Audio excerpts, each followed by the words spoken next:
Okay, there we are. Anyway, cool. I think we should remove the scheduling because we Yeah. also appear there active. I know, it's really annoying. I don't know how to fix it. But I'm live right now, so. No, it's not there. Not there. Okay. Thank you, baby. Hello, welcome back. I'm sorry about the brief technical difficulties there. If you've been here before, I guess you're familiar with our channel. If you haven't been here before, welcome. This is Catherine's Book Club. This is a resource for high-level English learners who want to read classic literature but need some help with the vocabulary and references in older books. What we're reading now is Dracula by Bram Stoker, and we've been working on this for a couple of months. So if you were with us last week, you probably know what's happening in the story. If not, what's that blue thing? If not, you can check us out on, what was I saying? If not, you can check out the last stream and that will show where we were. Okay, please bear with me. I'm still quite new to this. It's only been a couple of months. I used to be a Twitch streamer for a couple of months, but it was a little harder to work with, so. Okay, I did have another thought that I thought I might do some simple read-alongs with other books. I found this really cool book at the bookstore a couple days ago. Where is it? This book is called Carmilla, and this is a very old vampire novel by Sheridan Le Fanu, and it is actually a precursor to Dracula, so it's a book that came before it. So I was thinking of maybe reading along with this book on another day in the week. We'll have to see if there's interest there and if there's time to do it, but that's something that might be coming up. All right, so last time Jonathan Harker was talking to Dracula about why he needs help. And there are two reasons why Dracula has asked Jonathan to come to his house. And first is that Jonathan is a lawyer's clerk or a solicitor's clerk, and his law office has helped Dracula to buy a house in London. And Jonathan is here to tell Dracula about the property, give him all the papers that he needs and things like that. But last week we found out also that Dracula is working on his English. He wants to speak English so well that no one will even know he is a foreigner. So Dracula has invited this English man to come to his house so that he can sort of be a live-in English teacher for a little while. So I'm going to read the last two paragraphs from last week, and then we'll begin with this week's material. "Come," he said at last, "tell me of London and of the house which you have procured for me." With an apology for my remissness, I went into my own room to get the papers from my bag. Whilst I was placing them in order, I heard a rattling of china and silver in the next room, and as I passed through, noticed that the table had been cleared and the lamp lit, for it was by this time deep into the dark. The lamps were also lit in the study or library, and I found the Count lying on the sofa, reading of all things in the world an English Bradshaw's Guide. When I came in, he cleared the books and papers from the table, and with him I went into plans and deeds and figures of all sorts. He was interested in everything and asked me a myriad questions about the place and its surroundings. He clearly had studied beforehand all that he could get on the subject of the neighborhood, for he evidently at the end knew very much more than I did. When I remarked this, he answered, "Well, but my friend, is it not needful that I should know? When I go there, I shall be all alone, and my friend Harker Jonathan, nay, pardon me, I fall into my country's habit of putting your patronymic first. My friend Jonathan Harker will not be by my side to correct and aid me.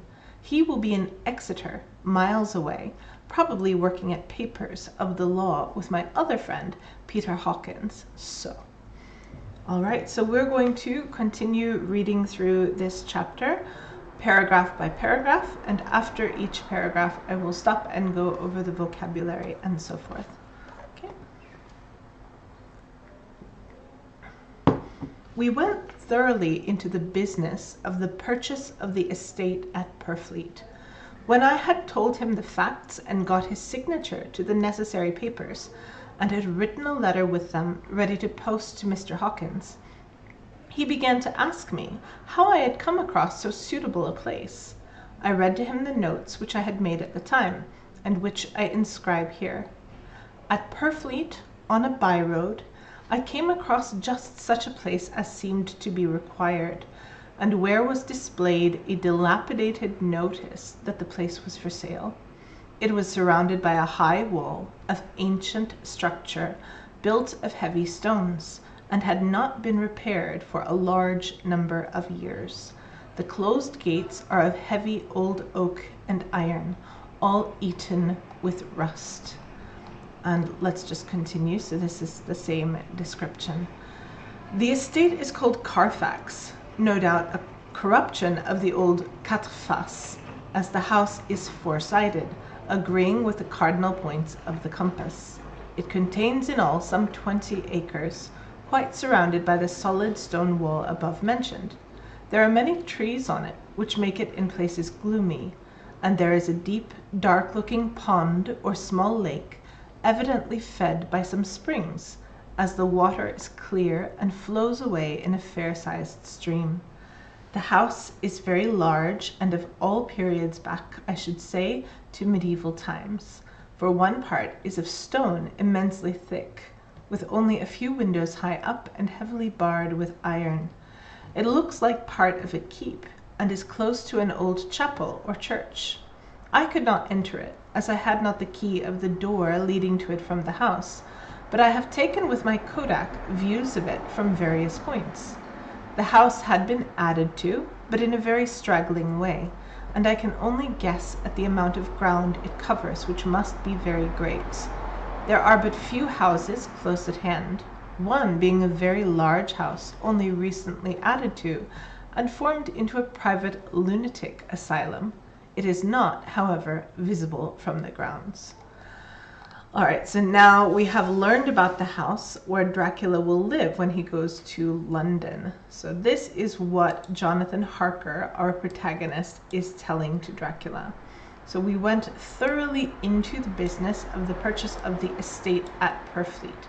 To go into something is to talk about it a lot. So to go thoroughly into something is to talk about it for a long time in a lot of detail. Purchase, of course, means to buy something. So the business of the purchase of the estate, or a large and beautiful house. And Purfleet is, of course, the place where this house is. I don't really know where Purfleet is, but it must just be, it looks like it is a suburb of London. So it is close to London, but it's not quite inside the city. And this means that it would be a very isolated place at the time, especially 100 years ago. And so maybe if there's a strange old gentleman from Transylvania who's doing some creepy stuff, maybe nobody will ever notice. And it looks like it's a little bit gothic looking, so it's quite dark. There are lots of shadows, so it's a good place to set a horror story. Okay, so the first thing that Jonathan did was to tell Dracula about the important information, right? So when he told him about the facts, the information about the house, and when Jonathan also got Dracula's signature on the paperwork, the purchasing paperwork, Dracula asks Jonathan how he had come across so suitable a place. To come across something is to find it. And if something is suitable, it is good for the reason why you need it. So Jonathan has found a house that is very good for Dracula's reasons. And so Jonathan reads to him what he wrote about the house the first time that he saw it. He says, I read to him the notes I had made at the time, the notes which I inscribe here. To inscribe is to write, And remember that we are reading what is supposed to be Jonathan Harker's journal, and so the character says, I'm writing down these notes again on this paper here. Okay, so the house is at Purfleet, we talked about that, and it is on a byroad. A byroad is a small road, it's not a main road. It's a place where you can kind of get from one place to another. So, I don't know what that is. So again, this house is very isolated. There aren't going to be many people watching. Jonathan came across just such places to be required, and where was displayed. So in this place, there was displayed or shown a dilapidated notice. If something is dilapidated, it is very old and broken.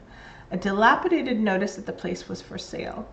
And so the place has been for sale for a really long time. And so even the for sale sign is old and broken, which tells us this is a place that nobody wants. Okay, and here we have it, which is talking about the place or the house. It was surrounded by a high wall of ancient structure. If something is ancient, it is very, very old. And the wall is built of heavy stones, and the wall has not been repaired or has not been fixed for many years. So it is an old broken stone wall. High stone wall, like so, maybe not quite that broken. And the closed gates are of oak and iron, all eaten with rust. Oak is a popular kind of wood. Iron, you probably know, that metal. And rust is the red stuff that grows on iron if you don't take care of it. So here is iron that has been eaten with rust. So I don't know why this place was exactly the kind of place required. I don't know what famous rich person would want to buy a house that was broken and isolated and ugly, but maybe Dracula had asked the law office to find a place that was very cheap. We don't know. All right, so the estate, we're talking about the house and the property around the house, and the estate's name is Carfax. And Jonathan says this is a corruption of the old quatre-face, which is a French phrase. Quatre in French means four, and face is a face or a side. So Carfax means that the house is a square shape. And he says that it is agreeing with the cardinal points of the compass. A compass is the thing that shows you where is north, right? So if the house agrees with the compass, then of course one side of the house is in the north, one in the south, one in the east, and one in the west, which is probably very symbolic of something. And then around the house is this big, oops, that won't work. Okay, stop. Okay, stop. Around the house is a big heavy stone wall. All right, so once again, we don't quite know why this is the kind of house Dracula wanted to buy, because he says there are many trees on it, which makes it gloomy. If something is gloomy, it is dark and unfriendly. There's a deep, dark-looking pond, right? There's some deep water. It probably is not very clean because it's been there for a long time, but I guess it is because the water is clear and it flows away in a fair-sized stream. So the pond is deep, it is clean enough, but a deep pond is a little bit of a dangerous place to have next to your house. The house is large. It is of all periods back to medieval times. A period is a period of time, and that means that part of the house is Victorian, maybe Victorian mansion. And maybe part of the house is Edwardian, and maybe part of the house is Regency, and maybe part of the house is Elizabethan, and maybe part of the house is Renaissance. That's the same as Elizabethan. Anyway, and maybe part of the house is medieval. So what we know then is that this is a very, very, very old house. People lived in it for a long time. One person built a small house, another person added some more, and somebody else added some more, and somebody else added some more. So the house just looks like a big, ugly mix, basically. One part is of stone, immensely thick, very, very, very thick stone. And this is probably important. So one part of the house is very high, right? It has only a few windows high up. And the windows are heavily barred with iron. Makes it look a little bit like a prison. Jonathan says that it looks like part of a keep, and the keep is the inside part of a castle. You have the castle wall outside, which keeps people out. And then on the inside, you have the keep, which is the tower where the family lives. And Jonathan says maybe originally this house was a keep, and then they built some other parts on the outside of it. It is close to an old chapel or church. Now we know that vampires can't really go into churches. Jonathan doesn't know that. So for him, having an old chapel, which is a small church, on the grounds of your house would be an advantage. For Dracula, maybe it's not so great. Jonathan says he couldn't go into the house, or he couldn't go into the chapel, but he has taken with his Kodak views of the chapel from various points. And a Kodak, if you don't know, is a camera. So if we look at a 19th century Kodak, here we go. And remember that this technology was quite new at the time. And so for Jonathan to have a Kodak camera, this tells us that he's a very modern person. He's very interested in science and technology, which again is probably why it takes him so long to realize that there's something really wrong with Dracula. Because a young man who works in a law office and takes photographs with a Kodak and has a girlfriend who we learn about later who has her own job, he's a modern guy and he's not very superstitious. All right, so he's taken pictures of this old church with his camera. The house had been added to in a straggling way. Straggling means very slow and messy, right? So one person puts on a little room, one person adds a garden, but it doesn't look unified. Jonathan doesn't know how big the house is. He says that the ground it covers must be very great. In this sentence, great means large and not amazing. But he knows that there are but few houses close at hand. There are only a few houses nearby. Close at hand means nearby. And so this house is by itself out in the country. The only two houses nearby it, one is a very large house that has been formed into a private lunatic asylum. A very large house that is now a lunatic asylum. And lunatic is an old word for crazy person. Lunatic is a person with mental illness. It is archaic and it is offensive, so do not call your friend a lunatic unless you're sure that they're not going to be offended. The reason they called them lunatics is because luna means the moon, right? In many languages you might recognize it, excuse me. They used to believe that people who looked up at the full moon for a long time would lose their minds. And so a lunatic, someone who's gone crazy by looking at the full moon. And an asylum, you might recognize this from political asylum, right? Okay, wrong tool there, go away. An asylum is a shelter. It's a safe place. So a lunatic asylum is a home for people with mental illnesses. And that is one of the only places that is anywhere near Dracula's new house. That's going to be important later in the story, that there is a lunatic asylum very close by, although you can't see it from the house. We'll find out later why that's important. When I had finished, he said, I am glad that it is old and big. I myself am of an old family, and to live in a new house would kill me. A house cannot be made habitable in a day, And after all, how few days go to make up a century. I rejoice also that there is a chapel of old times. We Transylvanian nobles love not to think that our bones may lie amongst the common dead.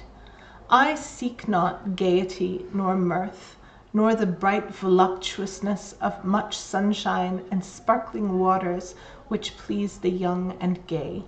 I am no longer young, and my heart, through weary years of mourning over the dead, is not attuned to mirth. Moreover, the walls of my castle are broken, the shadows are many, and the wind breathes cold through the broken battlements and casements. I love the shade and the shadow, and would be alone with my thoughts when I may. Somehow his words and his look did not seem to accord, or else it was that his cast of face made his smile look malignant and saturnine. Okay, so Dracula, even though this house sounds quite big, it sounds quite creepy, Dracula is happy with the house. He says, it's good that the house is old, and it's good that the house is big. He is from an old family, right? His castle, of course, is very ancient. He says, to live in a new house would kill me. It's a very dramatic way of putting it. But some people like new houses, some people like old houses. Personally, I like old houses too, although they definitely have their quirks. And here is a line that I really like. He says, a house cannot be made habitable in a day. So if something is habitable, right, to inhabit something is to live in it. So if something's habitable, it means you can live there. And he says it takes more than a day to turn an empty house into a place where a person can live, which I think is really true, right? If you move into a new empty house, you probably feel a little lonely and that you're just kind of staying in that place and not really live there. So Dracula thinks old houses are better because they have more character and they're more comfortable. And here he says, and after all, how few days go to make up a century. So to Jonathan, it probably sounds like Dracula just likes really old stuff, but we, the reader, know that Dracula, he probably has seen some centuries come and go. He knows how few days go to make up a century. Then he says, I rejoice also that there is a chapel. So to rejoice, you can see it has this J-O-I, which sounds a little like J-O-Y, right? So to rejoice is to feel joy about something, to feel very, very happy about it. So he's very, very happy that there is an old chapel. We Transylvanian nobles love not, we do not love to think that our bones may lie amongst the common dead. So Dracula is a snob, right? He says, people like me, we don't like thinking that our bodies will lie amongst or in between the bodies of common people. He doesn't want to be buried next to a servant. He wants to live, after he dies, in a special room with other special people. And now we learn why Dracula is happy that the house is dark and ugly. He says, I seek not gaiety nor mirth. You probably heard this word a couple times, gay, G-A-Y. Originally, this word simply meant happy and joyful. Happy and cheerful and joyful is gay in the original meaning. And so gaiety is just bright happiness in this sentence. And mirth is laughter. Mirth is thinking things are funny and wanting to laugh. Mirth is enjoyment and laughter. And so Dracula, he's saying he's old, right? I seek not gaiety nor mirth. I'm not looking for fun. I'm not looking to laugh. I'm not looking for the bright voluptuousness of much sunshine and sparkling waters. Voluptuous in modern English, if you are voluptuous, it usually means that you have a very generous figure like this. But at this time, voluptuous simply meant that something was very kind of extravagant and over the top. He says, I don't need these big wonderful things. I don't need to have luxurious sunshine. I don't need to have beautiful sparkling waters. I'm not interested in that. I am no longer young. My heart, through weary years of mourning over the dead, is not attuned to mirth. Weary means tired. It means sad and tired and like lonely. And so Dracula has been alone for a really long time, right? His whole family has been dead probably for centuries. Even before that, he probably suffered some losses in his life. He says, I'm not young, I'm not happy, I'm not trying to be happy, I don't need a beautiful house, I just need a house. And he says, moreover means also, yeah, moreover, the walls of my castle are broken. He says, I am used to living in an old broken house. I've lived in this old broken house all my life. There are many shadows. The shadows are many. He's used to the wind coming through the battlements, the broken battlements and the broken casements. The battlement is the wall on the castle's top that keeps intruders from climbing up, right? This is a battlement, and the battlements in Dracula's castle are broken. And because the battlements are broken, the wind comes in. The casement is just a window, right?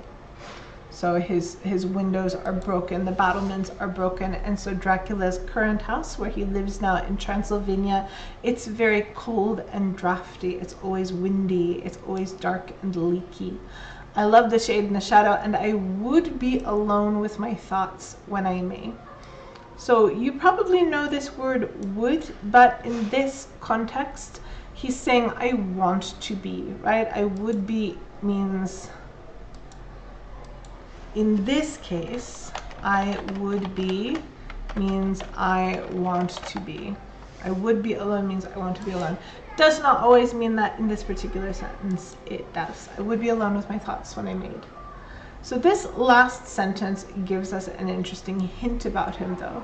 Somehow his words and his look did not seem to accord.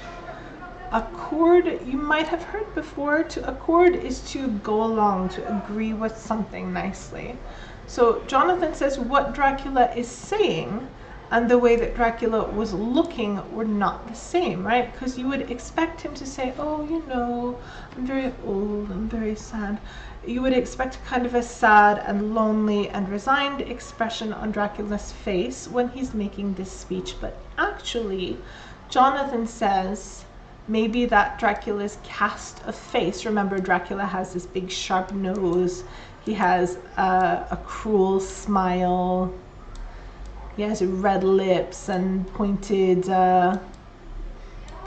teeth, and he has a big old mustache and weird eyes. And Jonathan's saying he can't tell if there's something weird about what Dracula is saying, or maybe it's just that Dracula looks so weird that his smile naturally looks creepy. But Jonathan says Dracula's smile looks malignant and saturnine. If something is malignant, you might know this word from conversations about cancer, like a malignant tumor. Malignant means it's bad or evil. And saturnine, it means basically mysterious, but kind of in a dangerous way. Like if someone's saturnine, it means like you look at them and you know that you can't trust them. They look dangerous and untrustworthy. So Dracula's smile, when he's talking about his house and why he wants this house, Dracula's smile looks evil and wicked and creepy. And so Jonathan again is getting a hint that there's something wrong with this guy. All right, how long have we been at this? We're going on, right? I'm trying to find my stream time. I don't know. I can't find the total streaming time anywhere. I don't know. I think I started about half an hour ago. Let's keep going. Okay. Presently, with an excuse, he left me, asking me to pull my papers together. He was some little time away, and I began to look at some of the books around me. One was an atlas, which I found open naturally to England, as if that map had been much used. On looking at it, I found in certain places little rings marked, and on examining these I noticed that one was near London on the east side, manifestly where his new estate was situated. The other two were Exeter and Whitby on the Yorkshire coast. So presently Dracula leaves. Presently means after a little while he goes out of the room. And we don't know what he's doing, but he asks Jonathan to clear everything up, to pull his papers together. But Jonathan, while he's waiting for Dracula, he starts looking at the other books. He finds an atlas. Atlas, you might know the figure from mythology. Atlas, the guy who held up the world. And so in English, an atlas is a book that shows all the different places of the world. You can look in an atlas and find maps of all the different countries, all the different mountains and oceans. And he says that the book, the atlas, opens naturally to England. And that means that Dracula has been opening to this page many times so that the book falls there. So when he opens the book, he sees a map of England. And when he looks at the map of England, he sees that Dracula has made a lot of little marks on it. There are little rings marks. One was near London on the east side. So where's London down here? So one of his little rings is right here. Not in London, but near it on the east side.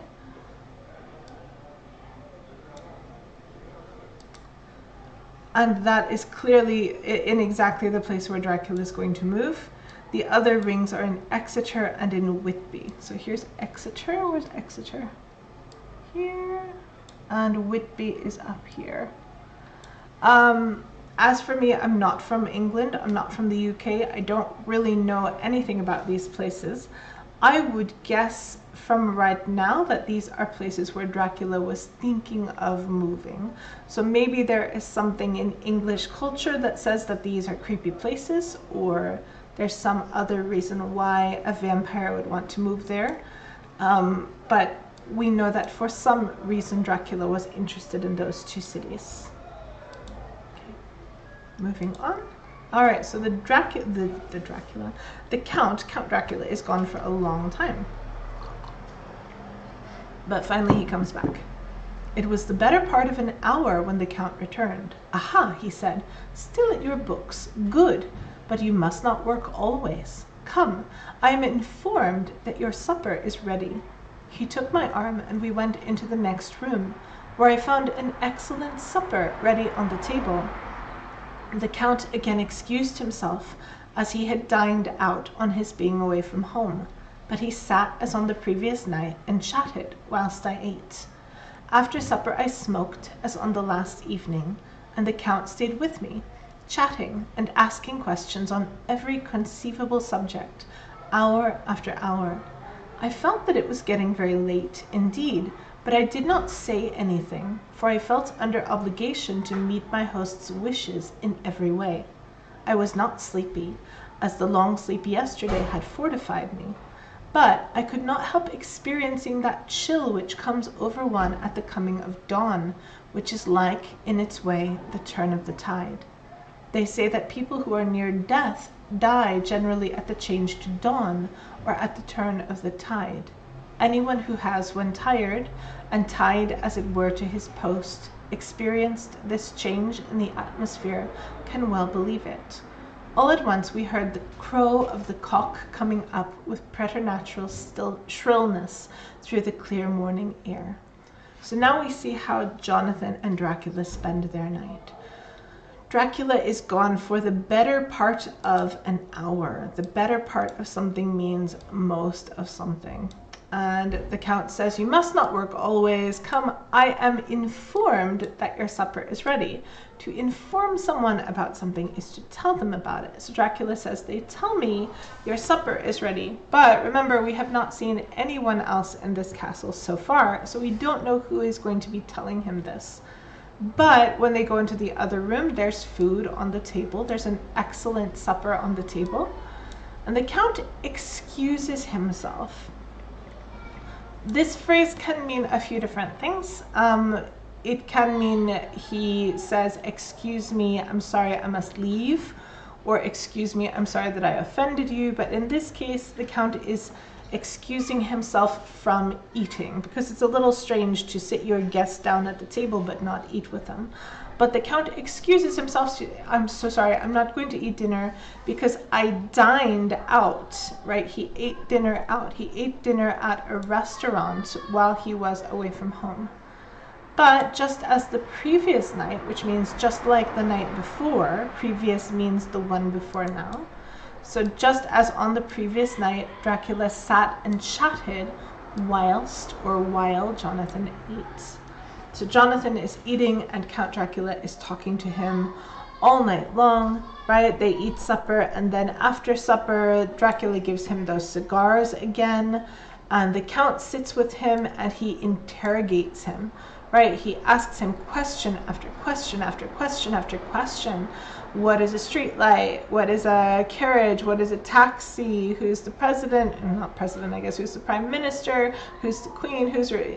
Question after question, hour after hour, on every conceivable subject. If you conceive of something, you think about it. So the Count is asking questions about every possible subject that you could think about. Of course, this would be very tiring, right? If you just had to sit in a room with somebody who constantly asked you questions. And Jonathan, he says, I felt that it was getting very late indeed, which means he's starting to feel that maybe it's a little too late for Dracula to be in the room with him.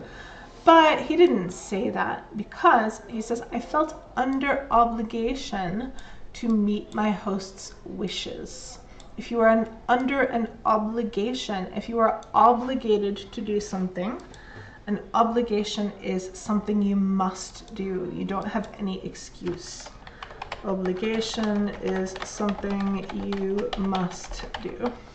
So if you're under obligation to work for someone, you have to keep working for them and you cannot quit because it's in your contract, right?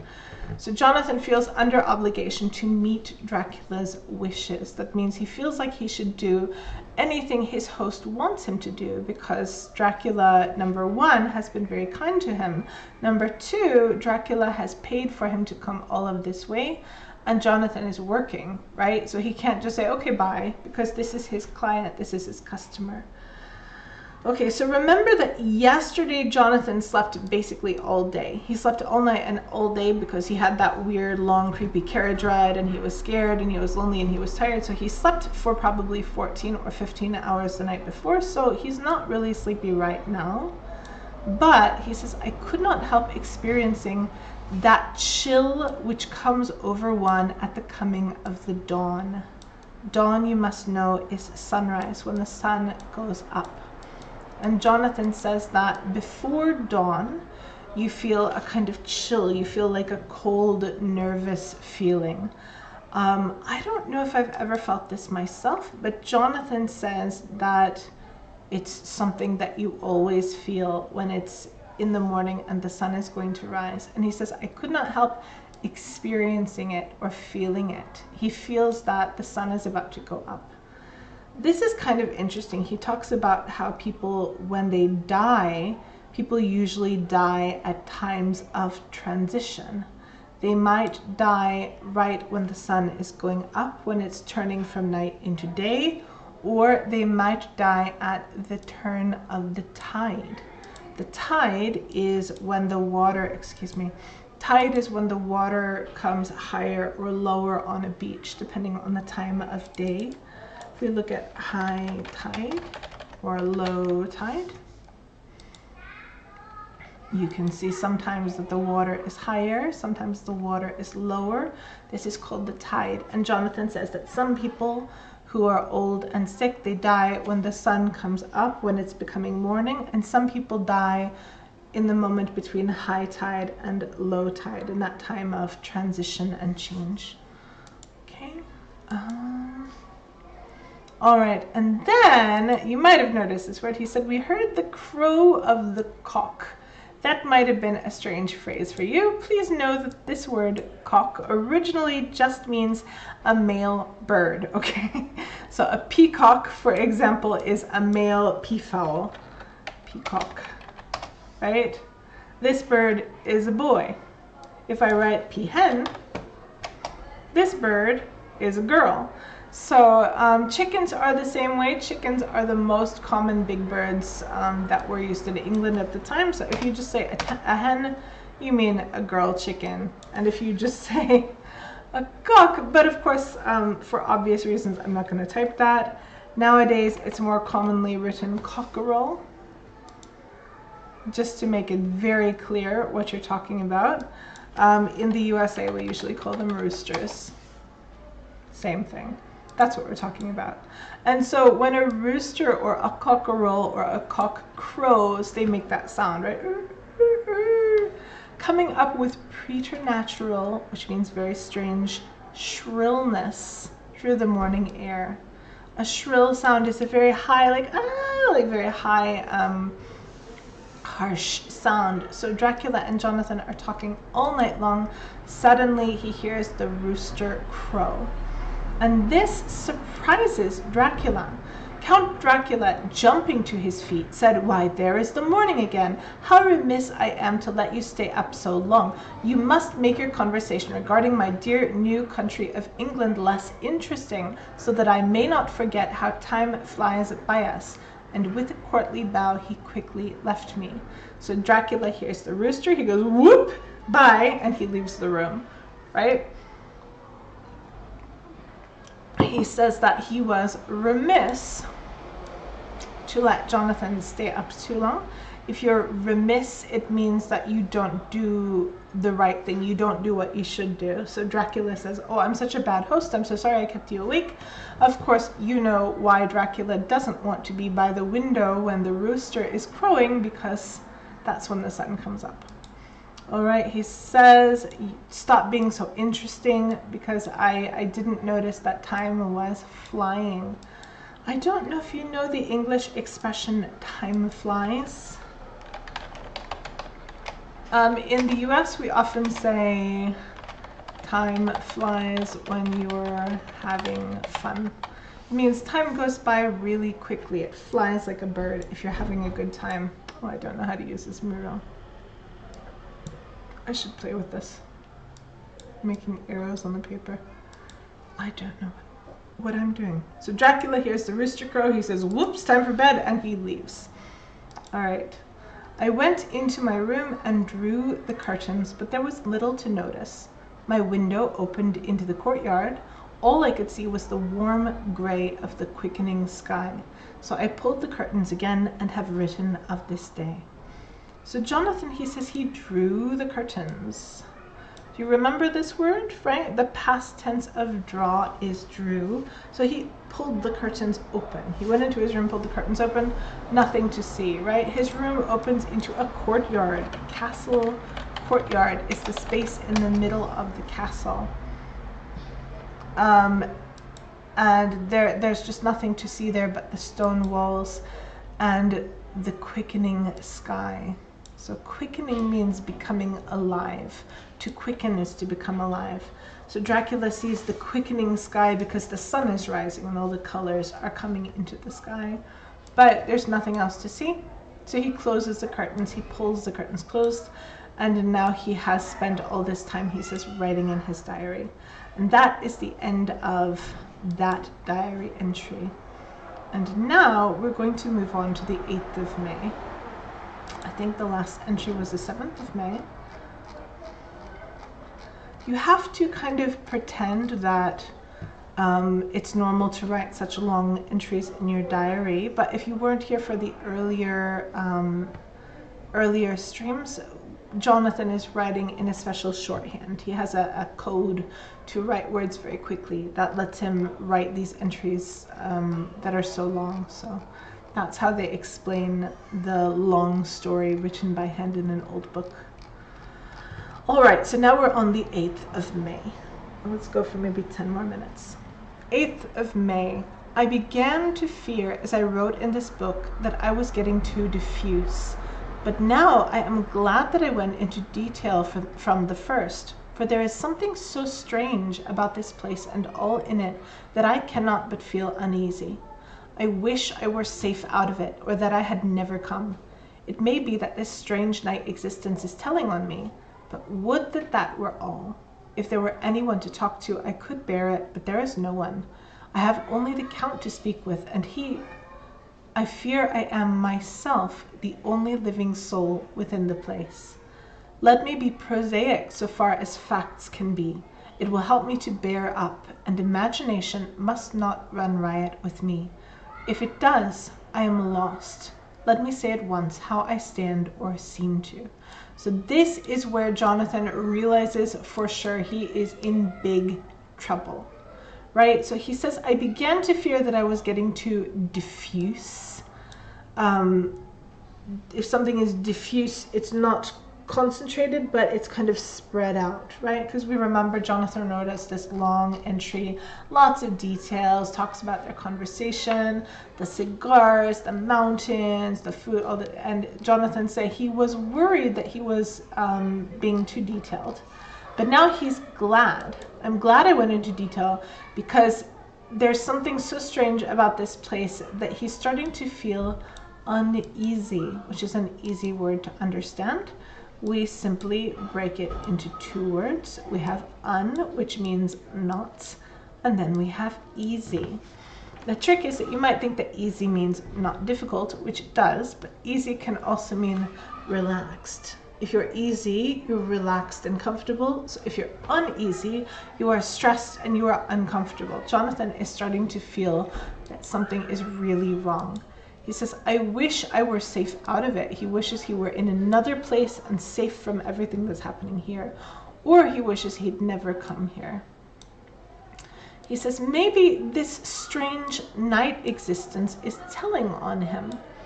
By his night existence, he's existing at night because since coming to Castle Dracula, he has been staying up very late with the Count and then sleeping all day because, of course, the Count is not in the castle during the daytime. And this is weird for Jonathan, who is naturally a morning person. And he says, maybe this is telling on me. That means that it is starting to be clear that this is bad for him. He's starting to act tired. He's starting to act strange because he's sleeping at the wrong time. He's living a night existence. So maybe this strange night existence is telling on me, but, and now we have a weird phrase. He says, would that that were all. And these two that's together are not a mistake. And this is something that trips people up a lot. Would that that were all. Would that means I would that. And as you might remember from last time, I would can sometimes mean I want this or I wish that. So I would that something were true means I wish that. So what Jonathan is saying is, I wish that that were all. So I wish that the night existence that he's talking about were the only thing wrong in this picture. If you don't know why we're using were instead of was in this sentence, you can look up the verb tense called the subjunctive. We use this when we talk about things that aren't currently real, right? This is an unreal condition that Jonathan's thinking of, and sometimes we use a different verb form to talk about it. So I wish that that were all. I would that that were all, but he's pretty sure that's not the only thing that's wrong. He says he could bear it if there were anyone else to talk to. To bear something is to be able to stand it, right? He's saying it wouldn't be so bad if I could talk to somebody. If there were anyone to talk to, I could bear it, but there's no one. The only person he has to talk to is the Count, and here he breaks off with an M dash, and suddenly we get his real thought. Finally, for the first time, he's honest. He says, I fear I am myself the only living soul within the place. So Jonathan is afraid. Jonathan fears that he is the only living person, which means he fears, of course, that Count Dracula is not a living person. Count Dracula is dead. And you know, and I know that that is true because Count Dracula is a vampire. And so Jonathan's like, okay, look, I know that's crazy. It's a crazy thing to say. So let me be prosaic so far as facts can be. Prosaic is the opposite of poetic. So poetry, which is when you're writing like beautiful rhyming language to express your feelings. Poetry is poetic. Poetic is an adjective describing poetry. Prose is the opposite of poetry. Prose is words that are simply sentences and paragraphs, and they express things clearly without hiding anything, right? So if you are prosaic, you are not poetic. You say things clearly, you say what you mean to say, you don't go off into the world of the imagination. So Jonathan says, I'm going to be prosaic as far as talking about the facts can be. I'm going to, everything I know, I'm going to talk about it prosaically. I'm not going to guess. I'm not going to exaggerate. I'm just going to say exactly what I know. It will help me to bear up, right? It will help me to tolerate what is happening here. And this is very important, he says, imagination must not run riot with me.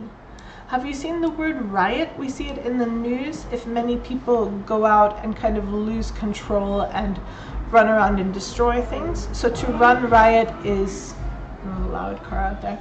To run riot is to lose control and just go out and do whatever you want to. And Jonathan says, imagination must not run riot with me. He says, I have to keep control of my imagination. I can't just go imagining anything is possible, because if imagination runs riot with him, he is lost. He says, I will lose myself and I will have no way to escape. Everything will be over if my imagination goes out of control. So he's going to just express clearly and finally what is going on right now around him. Okay. Let's try 2 more paragraphs. Well, let's try...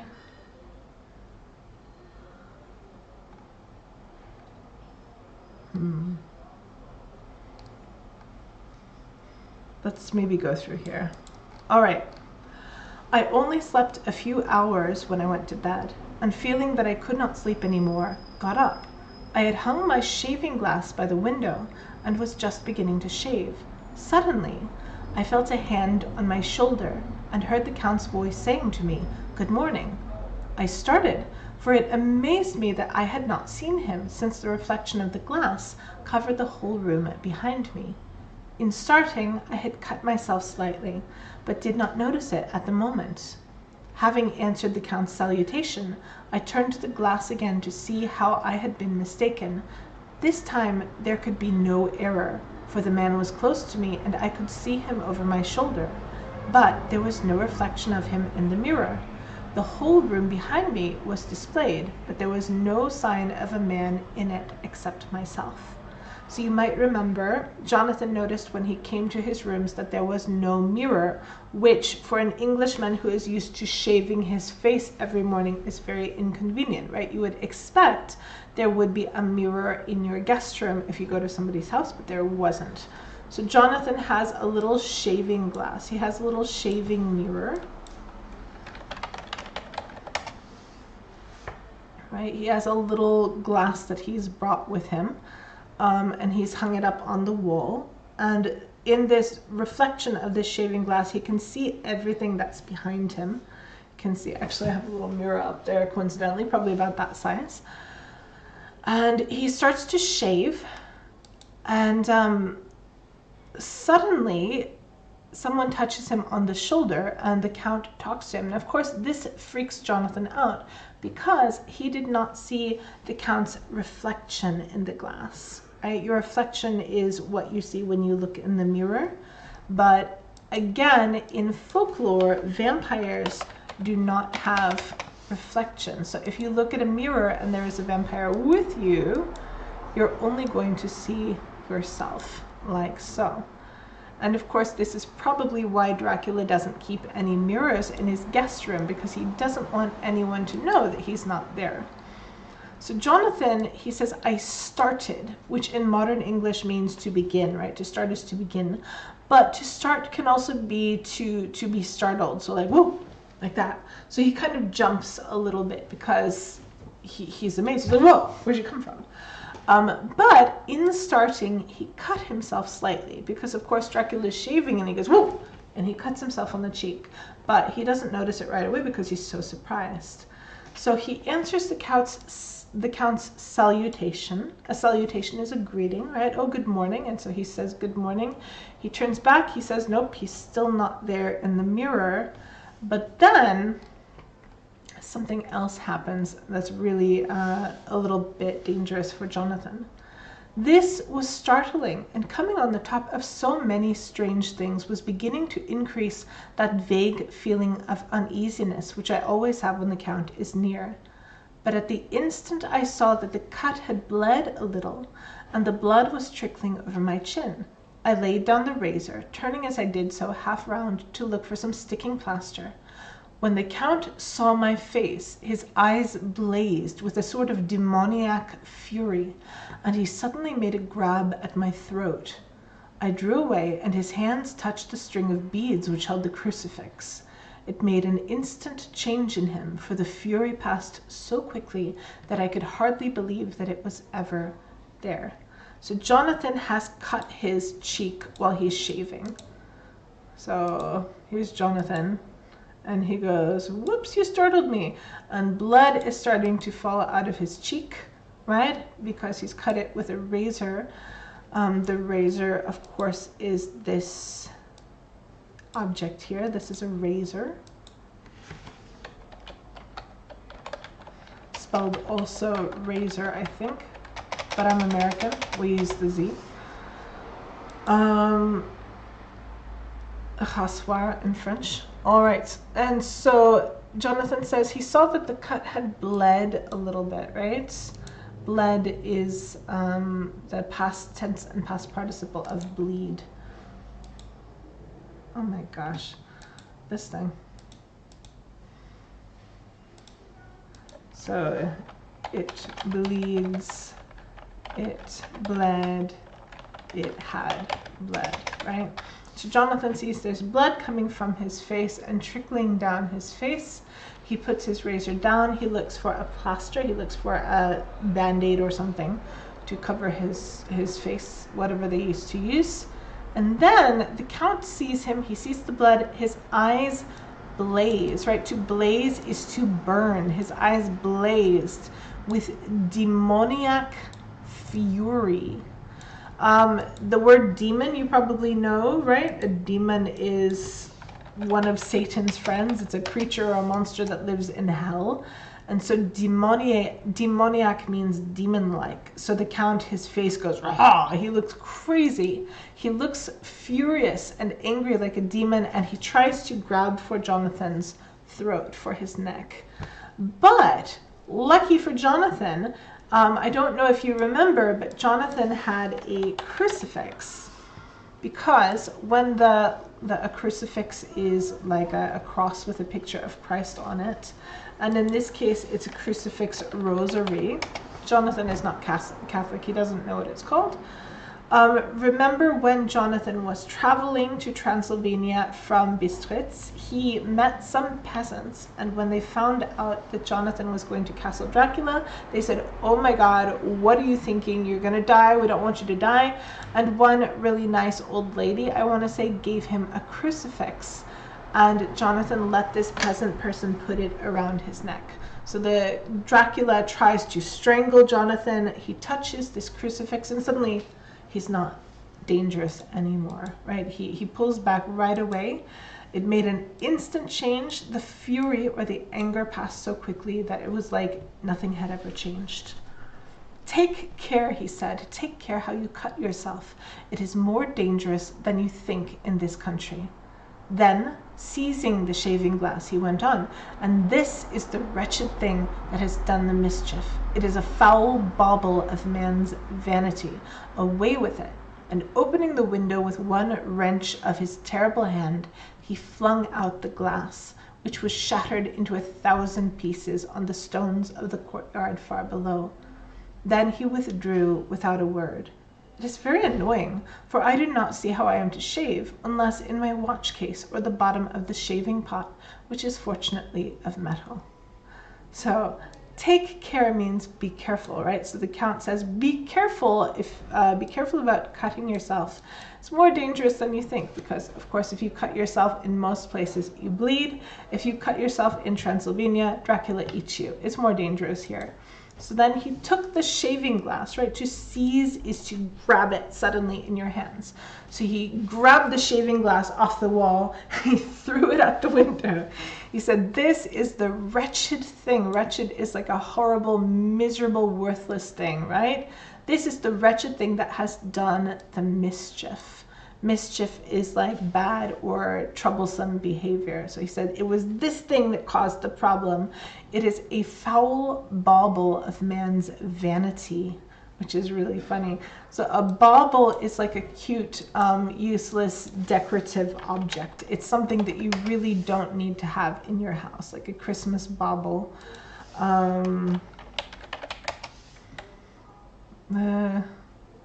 In modern days, we just use it to talk about this cute little Christmas tree bauble antique.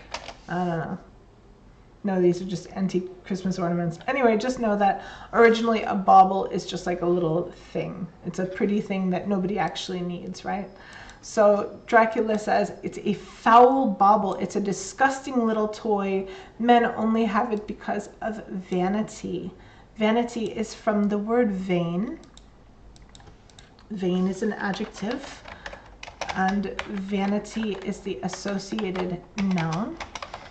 And if you are vain, or if you have vanity, that means you're very shallow. You only care about looking good, right? Only people who are vain or have a lot of vanity would want to look in the mirror all the time. Dracula says, oh, this thing is useless, it's disgusting, it's a representation of men's vanity, away with it! Throws it out the window, it smashes into pieces on the stone courtyard, and then he withdrew, right? He left the room. So Dracula throws Jonathan's mirror out the window, yells a lot, turns around, walks out of the room without a single word. And then Jonathan, his response is, it's very annoying. Why did he do that? How am I going to shave now? So he didn't yet at this point understand his danger, right? Which is a little strange. This guy just visibly tried to kill him, but Jonathan's reaction currently is, oh, that was my mirror. How am I supposed to shave? So, excuse me, but he'll find out more soon. All right. So we're going to continue from this point next week. And currently our stream schedule is, well, I am in Prague, which is in the Czech Republic. So currently we stream at 5 o'clock p.m. Prague time, which I believe is about 11 o'clock a.m. Eastern USA time. Maybe you can figure that out from your own neighborhood.